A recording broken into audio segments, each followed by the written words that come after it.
What is the point of the Labour Party? Now, whatever wing of the party you happen to hail from, Blairite, Corbynite, soft left, just plain old Labour, surely you can agree that a Labour Party that doesn't support lifting children out of poverty is essentially a waste of time. Now, a little recap on why Labour was founded. At the turn of the 20th century, there were two parties of government, the Tories and the Liberals. They represented big business, the landlords, the rich.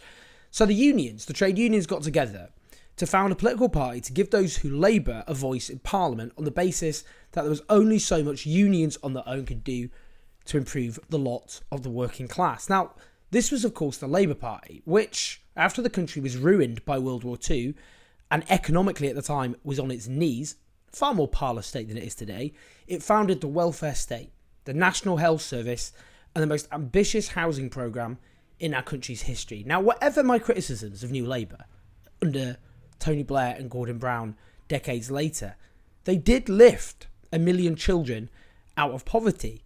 They had a signature policy which contributed to that long before the 1997 election, which was the minimum wage, which at the time the Tories vociferously opposed. Now let's just listen to what Sir Keir Starmer said this weekend. Let's have a think then about a few specific things that Labour government you want to form would do. If you have more than 2 children at the moment, you don't get benefits. Would that change under a Labour government? We're not changing that policy. You're not changing the two-child policy of benefits. Let's just be clear about what this 2-child benefits limit actually means. What it's done since George Osborne introduced it is drive 250,000 children into poverty and another 800,000 children deeper below the breadline. Those affected are working households. We're talking about the children of cleaners, supermarket workers, care workers. Some of those we clapped in the pandemic and lauded as heroes, and those out of work too. Now, supposedly the whole purpose was to encourage those parents to either get more hours or to find work.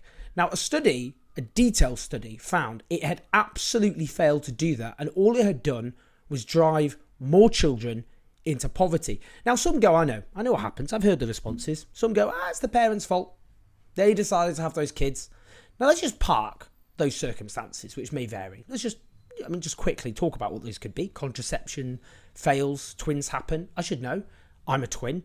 My parents did not anticipate the number of children they have doubling in one fell swoop. There's coercion. There are those children who are born from rape. There's supposedly an exception, but applying to the government, informing the government of that, is onerous and humiliating, and most do not do so as a consequence, as a recent study found. Also, circumstances change. People lose their jobs.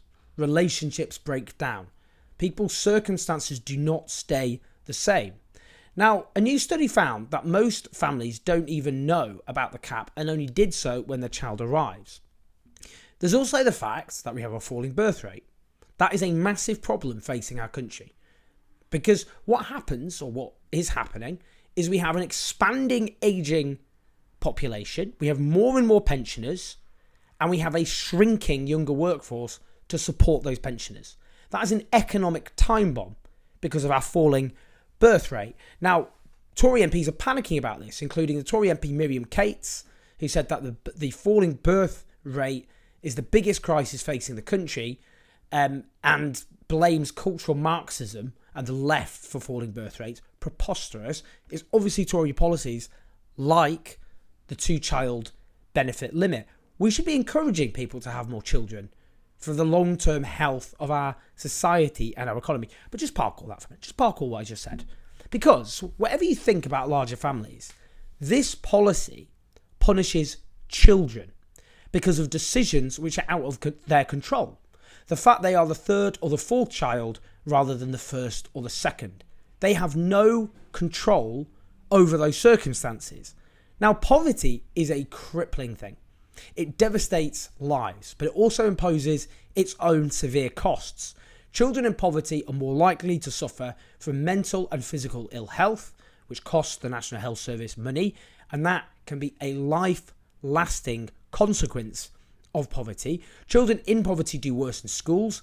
That exacts a long-term cost because those children don't fulfill their potential, and that holds back the country as a whole. Now, I grew up with kids in poverty.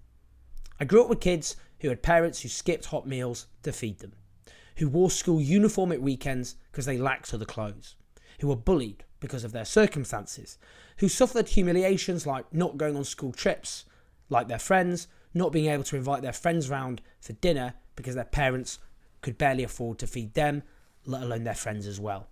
Now, the amount of money it costs to abolish this despicable policy is £1.3 billion. That is about 0.1% of annual government spending. Now, Labour know this policy is an abomination. Its welfare spokesperson, Jonathan Ashworth, called it heinous. Angela Rayner, the deputy leader, said the obscene and inhumane two-child cap must go. Keir Starmer, when he stood for the Labour leadership, said it had to go. One of multiple, endless pledges that he made, which he has now reneged on, in an act of political dishonesty, which frankly has little parallel in democratic history in Britain.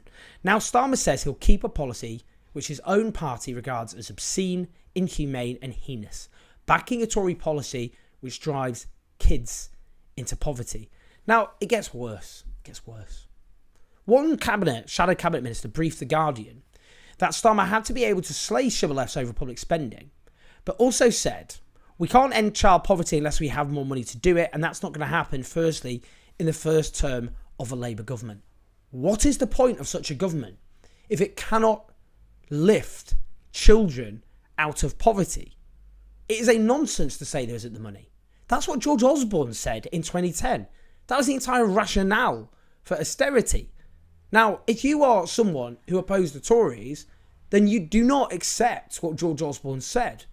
And the Labour Party could make the decision to ask those with more money, who are booming in this country, unlike the rest of British society, to pay more in tax, the top 5%, those earning £85,000 or more, to do things like lift children out of poverty. Now, compare and contrast. Because the Shadow Chancellor, Rachel Reeves, is sending personal letters to rich Tory donors inviting them to one-on-one breakfasts. What are those Tory donors asking for? What do they expect in exchange for support of a Labour government? I think you know. They don't want their taxes to go up. They want their wealth to be untouched. And so we have the spectre of a Labour Party, which on the one hand, is going to go promising rich right-wing donors that their wealth will be protected under a Labour government, whilst at the same time supporting Tory policies which drive little kids into poverty. That is the bankruptcy, moral and political, of the Labour Party spelled out in primary colours. Now, Labour says, we'll meet our demands and our aspirations with economic growth. The Tories argue that. More economic growth, people get richer. But if you have growth without redistribution, as we've had in this country, yes, weak growth because of our economic model, which Labour aren't going to overhaul, then you get growth. That growth means, in practice, wealth sucked into the bank accounts of a tiny few. Little wonder, then, that George Osborne himself declares it wouldn't be terrible for the country if Starmer and Reeves were in government.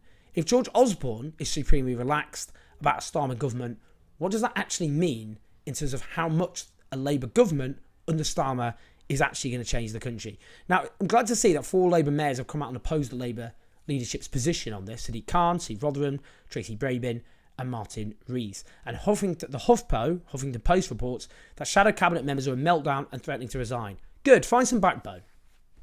Find some backbone. If children being driven into poverty isn't your red line, as someone in the Labour Party, what is the point? Why are you in politics?